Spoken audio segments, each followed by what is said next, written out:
FANCYS Showbucks by Nathaniel Hawthorne. What is guilt a stain upon the soul? And it is a point of vast interest whether the soul may contract such stains in all their depth and flagrancy from deeds which may have been plotted and resolved upon, but which physically have never had existence. Must the fleshly hand and visible frame of man set its seal to the evil designs of the soul, in order to give them their entire validity against the sinner? Or while none but crimes perpetrated are cognizable before an earthly tribunal, will guilty thoughts of, which guilty deeds are no more than shadows, will these draw down the full weight of a condemning sentence in the supreme court of eternity, in the solitude of a midnight chamber, or in a desert afar from men, or in a church while the body is kneeling? The soul may pollute itself, even with those crimes, which we are accustomed to deem altogether carnal. If this be true, it is a fearful truth. Let us illustrate the subject by an imaginary example.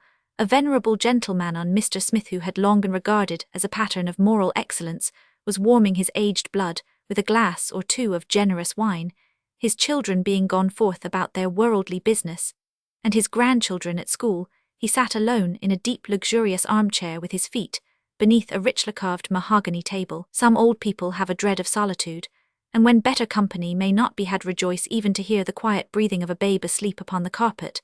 But Mr. Smith, whose silver hair was the bright symbol of a life, unstained except by such spots as are inseparable from human nature, had no need of a babe to protect him by its purity, nor of a grown person to stand between him and his own soul. Nevertheless, either manhood must converse with age, or womanhood must soothe him with gentle cares, or infancy must sport around his chair, or his thoughts will stray into the misty region of the past, and the old man be chill and sad. Wine will not always cheer him. Such might have been the case with Mr. Smith, when through the brilliant medium of his glass of old Madeira, he beheld three figures entering the room. These were Fancy, who had assumed the garb and aspect of an itinerant showman, with a box of pictures on her back, and Memory, in the likeness of a clerk with a pen behind her ear, an inkhorn at her buttonhole, and a huge manuscript volume beneath her arm, and lastly behind the other two a person shrouded in a dusky mantle, which concealed both face and form. But Mr. Smith had a shrewd idea that it was Conscience, how kind of Fancy Memory, and Conscience to visit the old gentleman, just as he was beginning to imagine that the wine had neither so bright sparkle nor so excellent a flavour as when himself and the liquor were less aged. Through the dim length of the apartment, where crimson curtains muffled the glare of sunshine and created a rich obscurity, the three guests drew near. The silver-haired old man Memory, with a finger between the leaves of her huge volume, placed herself at his right hand. Conscience, with her face still hidden in the dusky mantle, took her station on the left so as to be next his heart, while Fancy set down her picture box upon the table, with the magnifying glass convenient to his eye. We can sketch merely the outlines of 2 or 3 out of the many pictures which, at the pulling of a string, successively peopled the box with the semblances of living scenes. One was a moonlight picture in the background, a lowly dwelling, and in front, partly shadowed by a tree yet besprinkled with flakes of radiance, 2 youthful figures, male and female. The young man stood with folded arms, a haughty smile upon his lip, and a gleam of triumph in his eye as he glanced downward at the kneeling girl. She was almost prostrate at his feet, evidently sinking under a weight of shame and anguish, which hardly allowed her to lift her clasped hands in supplication. Her eyes she could not lift, but neither her agony, nor the lovely features on which it was depicted, nor the slender grace of the form which it convulsed, appeared to soften the obduracy of the young man. He was the personification of triumphant scorn. Now, strange to say, as old Mr. Smith peeped through the magnifying glass, which made the objects start out from the canvas with magical deception, he began to recognize the farmhouse, the tree, and both the figures of the picture. The young man, in times long past, had often met his gaze within the looking-glass. The girl was the very image of his first love, his cottage love, his Martha Burrows. Mr. Smith was scandalized. "O vile and slanderous picture," he exclaims, "when have I triumphed over ruined innocence? Was not Martha wedded in her teens to David Tompkins, who won her girlish love, and long enjoyed her affection as a wife? And ever since his death she has lived a reputable widow." Meantime Memory was turning over the leaves of her volume, rustling them to and fro with uncertain fingers, until among the earlier pages she found one which had reference to this picture. She reads it close to the old gentleman's ear. It is a record merely of sinful thought, which never was embodied in an act. But while Memory is reading, Conscience unveils her face, and strikes a dagger to the heart of Mr. Smith. Though not a death blow, the torture was extreme. The exhibition proceeded one after another. Fancy displayed her pictures, all of which appeared to have been painted by some malicious artist on purpose to vex Mr. Smith.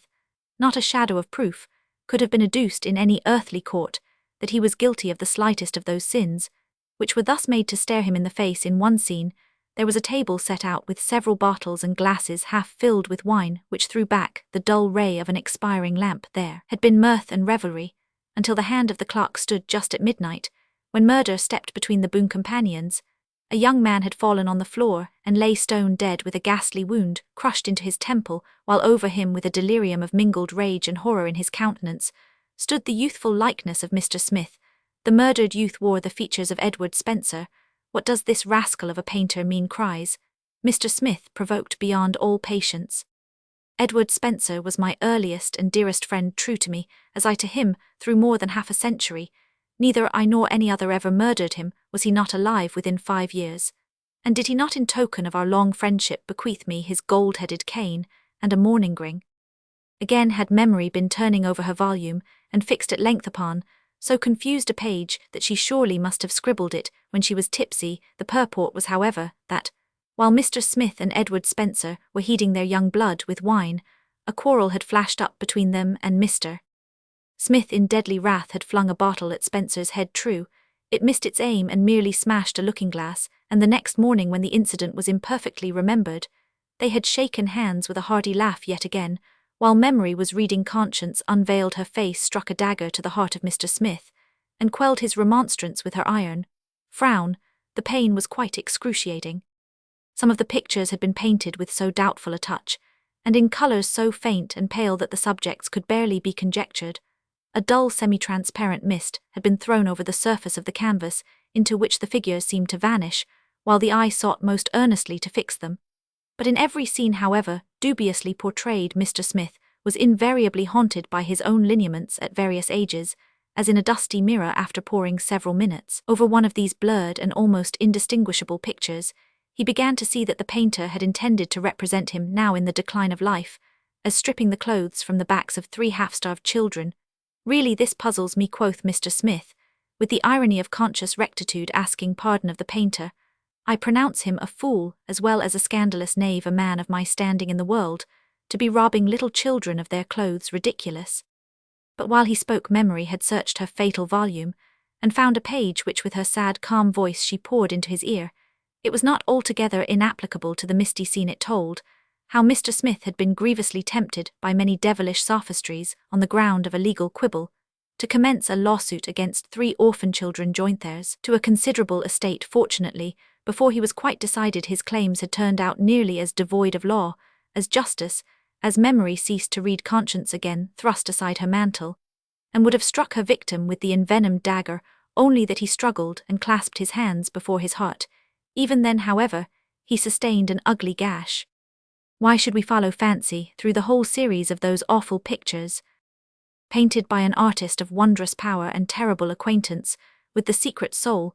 They embodied the ghosts of all the never perpetrated sins that had glided through the lifetime of Mr. Smith. And could such beings of cloudy fantasy, so near akin to nothingness, give valid evidence against him at the day of judgment? Be that the case or not, there is reason to believe that one truly penitential tear would have washed away each hateful picture and left the canvas white as snow. But Mr. Smith, at a prick of conscience too keen to be endured, bellowed aloud with impatient agony, and suddenly discovered that his 3 guests were gone. There he sat alone, a silver-haired and high-life-narrated old man, in the rich gloom of the crimson-curtained room, with no box of pictures on the table, but only a decanter of most excellent Madeira. Yet his heart still seemed to fester with the venom of the dagger. Nevertheless, the unfortunate old gentleman might have argued the matter with conscience, and alleged many reasons wherefore she should not smite him so pitilessly. Were we to take up his cause, it should be somewhat in the following fashion: a scheme of guilt, till it be put in execution, greatly resembles a train of incidents in a projected tale. The latter, in order to produce a sense of reality in the reader's mind, must be conceived with such proportionate strength by the author as to seem in the glow of fancy more like truth, past, present, or to come, than purely fiction. The prospective sinner, on the other hand, weaves his plot of crime, but seldom or never feels a perfect certainty that it will be executed. There is a dreaminess diffused about his thoughts in a dream, as it were he strikes the death blow into his victim's heart, and starts to find an indelible bloodstain on his hand. Thus a novel writer or a dramatist in creating a villain of romance and fitting him with evil deeds, and the villain of actual life in projecting crimes that will be perpetrated, may almost meet each other halfway between reality and fancy. It is not until the crime is accomplished that guilt clenches its gripe upon the guilty heart and claims it for his own then, and not before sin is actually felt and acknowledged, and if unaccompanied by repentance grows 1,000-fold more virulent by its self-consciousness. Be it considered also that men often overestimate their capacity for evil at a distance while its attendant circumstances do not press upon their notice, and its results are dimly seen they can bear to contemplate it. They may take the steps which lead to crime impelled by the same sort of mental action, as in working out a mathematical problem, yet be powerless with compunction at the final moment. They knew not what deed it was that they deemed themselves resolved to do in truth. There is no such thing in man's nature as a settled and full resolve either for good or evil, except at the very moment of execution. Let us hope, therefore, that all the dreadful consequences of sin will not be incurred, unless the act have set its seal upon the thought. Yet with the slight fancy work which we have framed some sad and awful truths are interwoven, man must not disclaim his brotherhood, even with the guiltiest, since though his hand be clean his heart has surely been polluted by the flitting phantoms of iniquity. He must feel that when he shall knock at the gate of heaven, no semblance of an unspotted life can entitle him to entrance their penitence, must kneel and mercy come from the footstool of the throne, or that golden gate will never open.